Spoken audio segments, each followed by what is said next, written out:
जो पिछले वीडियो में अपन ने देखा था कि चंद्रमा की कलाएं किस प्रकार से चंद्रमा अपनी कलाएं करता है और चंद्रमा का जो भी स्वरूप है वो देखा था अपन ने। अब देखेंगे अपन क्षुद्र ग्रह किसे कहते हैं। तो मंगल और बृहस्पति ग्रहों के बीच में एक पट्टी में स्थित परिक्रमा करने वाले असंख्य छोटे पिंडों को क्षुद्र ग्रह या अवान्तर ग्रह कहते हैं।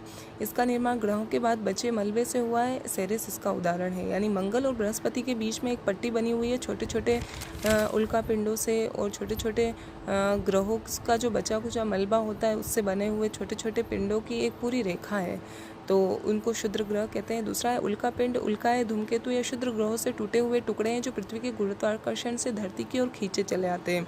यानी ये जो उल्काएं, धूमकेतु, क्षुद्र ग्रह, इनके छोटे छोटे टुकड़े टूट जाते हैं इनसे, तो ये पृथ्वी की तरफ आते हैं। तो हमारे पृथ्वी के चारों तरफ क्या है, वायुमंडल का आवरण है। तो वायुमंडल का आवरण अंतरिक्ष से आने वाली हानिकारक चीज़ों से धरती को सुरक्षित करता है, यानी धरती को बचाता है। तो ये जो छोटे छोटे उल्का पिंड होते हैं ये हमारे वायुमंडल से टकराते हैं और फिर वापस जलकर वहीं पर नष्ट हो जाते हैं, धरती तक नहीं आते हैं।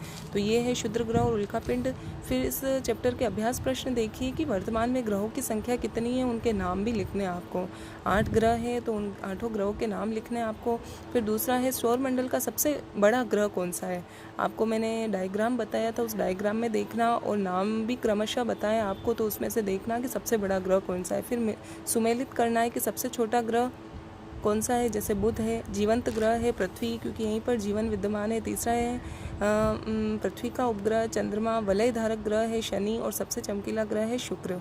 तो ये है, इसके मिलान करने आपको कॉपी के अंदर। फिर चौथा है सौर मंडल के सभी ग्रहों के नाम भी लिखने आपको। और पांचवा है पृथ्वी को एक अनोखा ग्रह क्यों कहते हैं, यानी पृथ्वी ही ऐसा अनोखा ग्रह है जिस पर जीवन विद्यमान है, तो क्यों विद्यमान है ये आपको लिखना है। और अब लिखकर व्हाट्सएप पे या फिर आप क्लासरूम ऐप पे भी इसकी कॉपी सेंड कर सकते हैं। तो इसकी कॉपी सेंड करना इन सारे नोट्स को अपनी नोटबुक में लिखकर। Thank you.